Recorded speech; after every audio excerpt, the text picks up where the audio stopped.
ದಾಖಲಾಗಿದ್ದ ವೇಳೆ ಕೂಡ ಸ್ವಲ್ಪ ಚೇತರಿಕೆ ಅವರ ಆರೋಗ್ಯದಲ್ಲಿ ಕಂಡು ಬಂದಿತ್ತು ಅನ್ನೋದು ತಿಳಿದು ಬರ್ತಾ ಇದೆ. ಎಲ್ಲರ ಜೊತೆ ಇನ್ಫ್ಯಾಕ್ಟ್ ಚೆನ್ನಾಗೇ ಮಾತಾಡಿದ್ರು. ವಿ ಶ್ರೀನಿವಾಸ್ ಪ್ರಸಾದ್ ಅವರು ರಿಕವರ್ ಆಗ್ತಾರೆ ಅನ್ನೋ ಹೋಪು, ಭರವಸೆಯನ್ನ ಎಲ್ಲರಿಗೂ ಕೂಡ ವಿ ಶ್ರೀನಿವಾಸ್ ಪ್ರಸಾದ್ ಅವರು ಕೊಟ್ಟಿದ್ರು. ಆದರೆ ನಿನ್ನೆಯಿಂದ ಉಸಿರಾಟದ ಸಮಸ್ಯೆ ತೀವ್ರವಾಗಿತ್ತು ಅನ್ನೋದನ್ನ ಹೇಳಲಾಗ್ತಾ ಇದೆ. ಇದರ ಪರಿಣಾಮ ಏನು ಅಂದ್ರೆ ಅವ್ರಿಗೆ ಮಾತಾಡೋದಕ್ಕೂ ಕೂಡ ಆಗ್ತಾ ಇರ್ಲಿಲ್ವಂತೆ.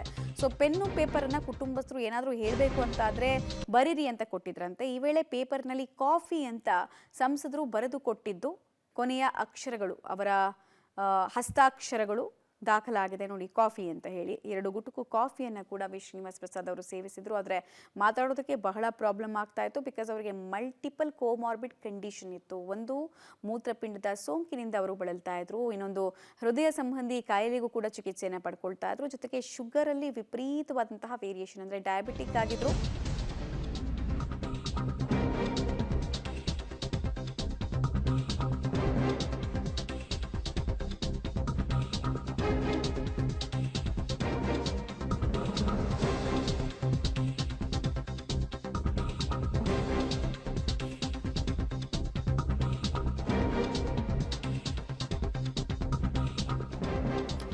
50 ವರ್ಷ ಸುದೀರ್ಘ ರಾಜಕಾರಣದ ಅನುಭವವನ್ನ ಈ ನಾಯಕ ಹೊಂದಿದ್ದು ಕೂಡ ಮತ್ತೊಂದು ವಿಶೇಷ. 5 ದಶಕಗಳ ರಾಜಕಾರಣವನ್ನು ಅವ್ರು ಮಾಡ್ಕೊಂಡು ಬಂದಿದ್ರು. ಅವರು ಉಸಿರಾಡ್ತಾ ಇದ್ದು, ನಿಲ್ತಾ ಇದ್ದು, ಮಲಗ್ತಾ ಇದ್ದು, ಕೂರ್ತಾ ಇದ್ದು ಕೇವಲ ರಾಜಕಾರಣದ ವಿಚಾರವನ್ನ ಮಾತಾಡ್ಕೊಂಡೆ.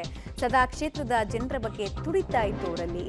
6 ಬಾರಿ ಸಂಸದರು, ಸಾಮಾನ್ಯವಾದಂತಹ ಮಾತಲ್ಲ ಇದು. 6 ಬಾರಿ ಸಂಸದರಂದ್ರೆ ಆಲ್ಮೋಸ್ಟ್ 30 ವರ್ಷ MP ಆಗಿ ಅವರು ಜೀವನವನ್ನು ಸವಿಸಿದ್ರು. 4 ಬಾರಿ ಶಾಸಕರಾಗಿದ್ರು. ಬೈ ಎಲೆಕ್ಷನ್ಗೆ ಕಂಟೆಸ್ಟ್ ಮಾಡಿದ್ರು, ಅಲ್ಲಿ ಸೋತಿದ್ರು. ಚಾಮರಾಜನಗರ ಲೋಕಸಭಾ ಕ್ಷೇತ್ರದಿಂದ ಮೊದಲ ಬಾರಿಗೆ ಅವರು ಆಯ್ಕೆ ಆಗಿದ್ರು. ಹಾಲಿ ಬಿಜೆಪಿ ಸಂಸದರಾಗಿ ಶ್ರೀನಿವಾಸ್ ಪ್ರಸಾದ್ ಕಾರ್ಯವನ್ನು ನಿರ್ವಹಣೆ ಮಾಡ್ತಾ ಇರಬೇಕಾದ್ರೆ ಈ ಲೋಕವನ್ನ ತ್ಯಜಿಸಿದ್ದಾರೆ. 94ರಲ್ಲಿ ವಾಜಪೇಯಿ ಅವರ ಸಂಪುಟದಲ್ಲಿ ಸಚಿವರಾದಂತಹ ಹೆಗ್ಗಳಿಕೆ ಕೂಡ ವಿ ಶ್ರೀನಿವಾಸ್ ಪ್ರಸಾದ್ ಅವರಿಗಿತ್ತು. ಕೇಂದ್ರ ಆಹಾರ ಖಾತೆ ರಾಜ್ಯ ಸಚಿವರಾಗಿ ಸೇವೆಯನ್ನು ಸಲ್ಲಿಸಿದ್ರು. 2019ರಲ್ಲಿ ಬಿಜೆಪಿಯಿಂದ ಸ್ಪರ್ಧಿಸಿ ವಿ ಶ್ರೀನಿವಾಸ್ ಪ್ರಸಾದ್ ಅವರು ಗೆದ್ದಿದ್ರು.